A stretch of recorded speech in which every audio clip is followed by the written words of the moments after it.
is by praying to God. He said in His Word, in John 15:7, that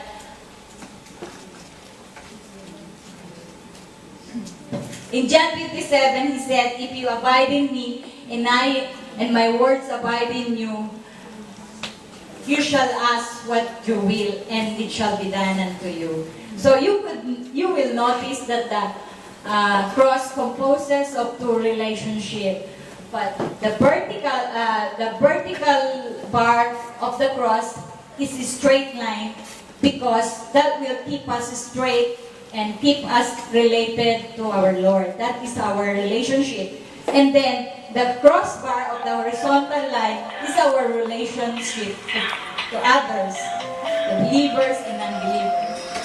After the prayer and living in the Word, in the left horizontal bar, we now then begin the fellowship with among the believers.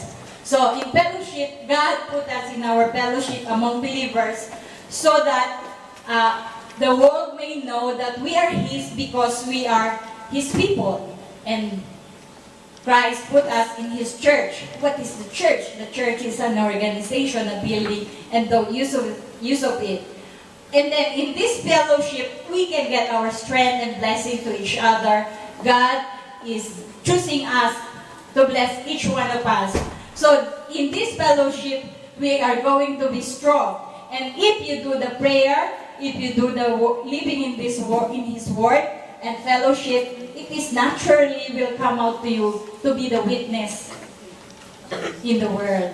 So you are going to witness in the fellowship. Anyway, He said in John 15:34-35, He said in His Word that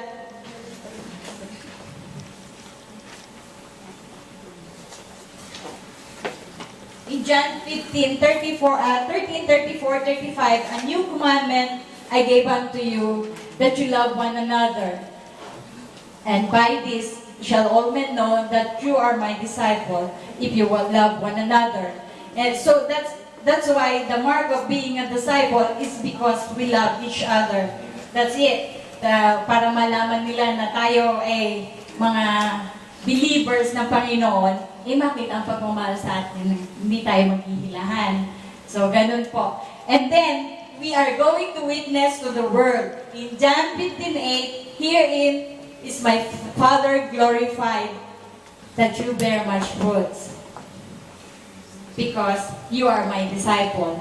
And in witnessing to the world, those in Galatians 5:22-23, the fruit of the Holy Spirit, that will naturally come out to you because you are now Christian. So those characteristics of Christ in fruit of the Holy Spirit will really naturally come out to you. Mapagmahal ka, lahat ng karakter ng Panginoon ay mapapasa iyo dahil Kristiyano ka, Kristiyano tunay na sumusunod, at magiging witness ang mga kalakasan mo sa ibang tao. Kasi ang tao magtataka, saan ka kumukuha ng lakas? Doy problemado ka, dami mong utang, ang dami mong problema sa buhay. Pero bagkus nakakatawa tayo. Bakit? Dahil ang Panginoon ang ating kalakasan.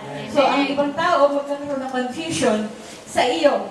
Doon sa way na yun, naalala ko po ang mother spiritual ko na lagi siyang nakatawa. Yun lang po ang naging confusion ko ng sundan ko ang Panginoon. Kasi nagtaka ako sa kanya, bakit itong taong ito, makikita ko ay nakatawa. Siya yung parang naiinis ako pag nakikita ko. Kasi di ko naman siya tinatawanan, nakatawa siya. Ano sa kinikwetuhan niya kung saan siya pumupunta. At hindi ka, kape tayo sa taas. Kape? May libre bang kape ngayon? Yun ang mga confusion na mangyayari, na makikita ang Panginoon sa buhay mo.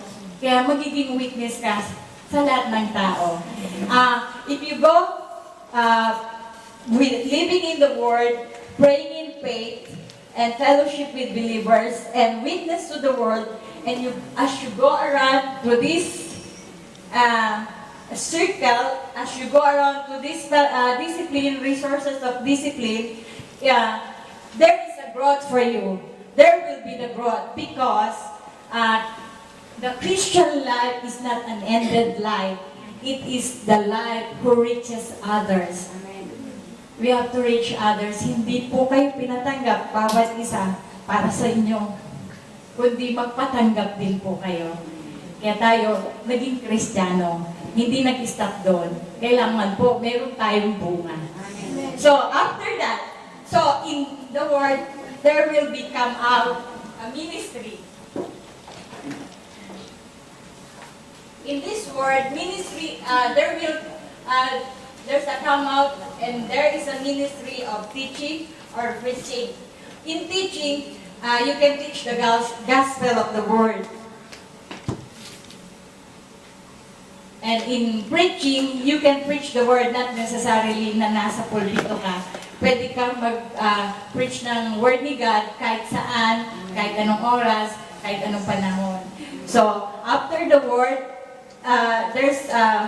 after the fellowship among believers, there will be a growth, and this is the ministry of nurture. In ministry of nurture, you will remember na nung una ikaw ang nurture, but this time, mag-nurture ka ng ibang tao at magkakaroon ng growth sa nurture mo hanggang sa magiging discipler din siya, hanggang magmamature siya bilang isang Kristiyano. And then, in prayer, there will be a double-edged ministry. First, the worship. This is a ministry towards God. We have to do our worship to God the way He teaches us. And then, the intercession. This is the ministry towards people who, this ministry is really especially, God give a special gift to that person to pray for others. That's why there is double ministry here. And then, out of witness to the world, there will be a ministry of evangelism. In ministry of evangelism, this is not a personal witnessing. This is a mass or tract. Because in witness to the world, you can be personal witness the Word of God. But evangelism, you have to use something to be the witness, maramihan na. And then, as you go around all those ministry, you can be developed as a good Christian, as a victorious Christian. So, that's it. Amen. That's the